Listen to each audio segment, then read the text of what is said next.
everyone, how are you? I hope you all are doing well. So today we are going to deal with the second lesson from the unit Nature's Plenty, which is a poem. Okay, this poem is written by William Blake. Do you know about the 4 seasons? Come, I will tell you about the 4 seasons. They are spring, summer, autumn and winter. So in this poem we are going to deal with spring season and how we welcome spring season.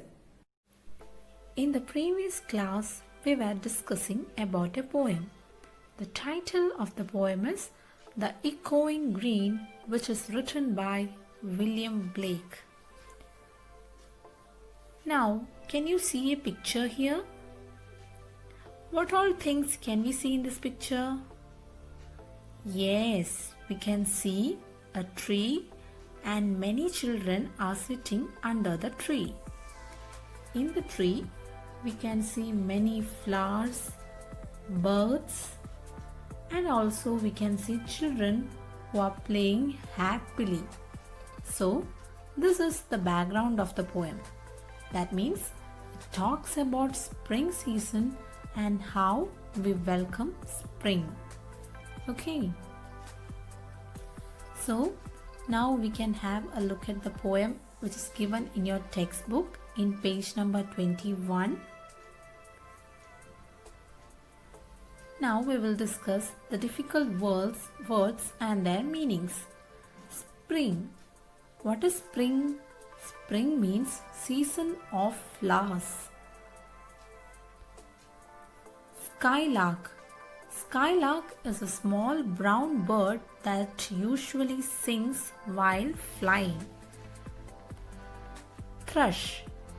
Thrush, a small bird. So thrush is also a small bird who sings well. Bush, a small plant with many branches. So now we will read the text in detail. So listen carefully. The echoing green. The sun does arise and make happy the skies. The merry bells ring to welcome the spring. The skylark and thrush, the birds of the bush, sing louder around to the bells' cheerful sound, while our sports shall be seen on the echoing green.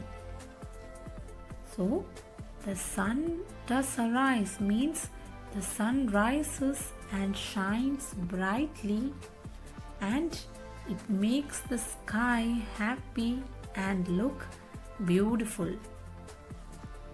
Pleasant sounds of bells can be heard from the nearby church to welcome the spring. That means to welcome the spring season.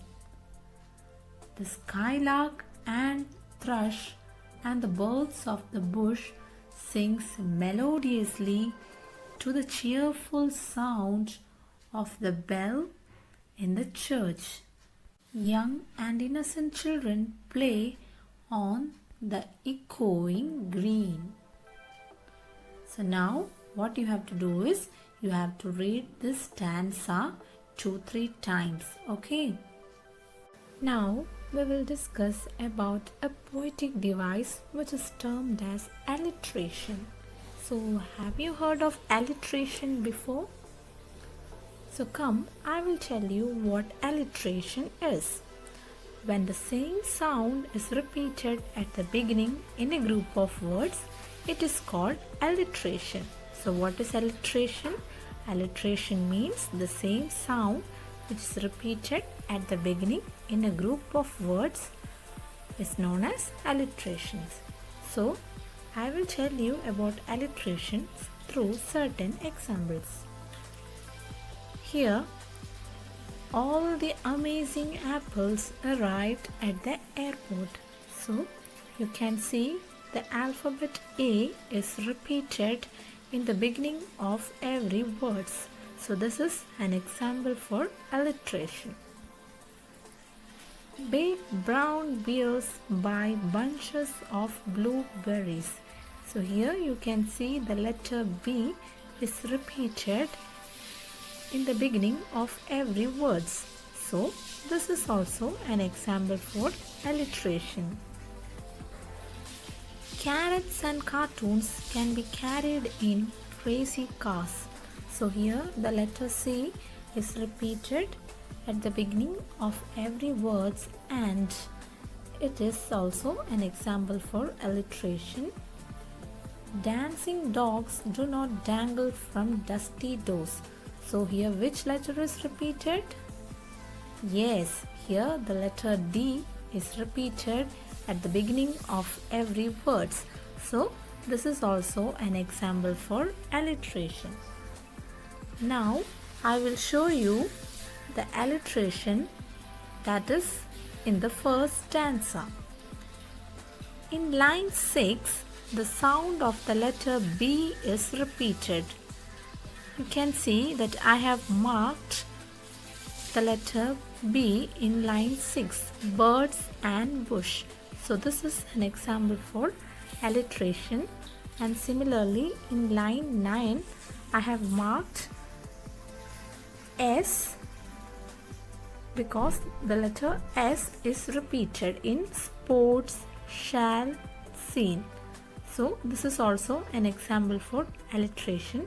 So I hope you all got a clear picture about alliteration.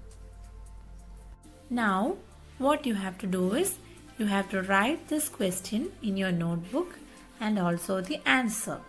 The answer is given after this video. Thank you all. I hope you all have enjoyed today's class. We will meet in the next class.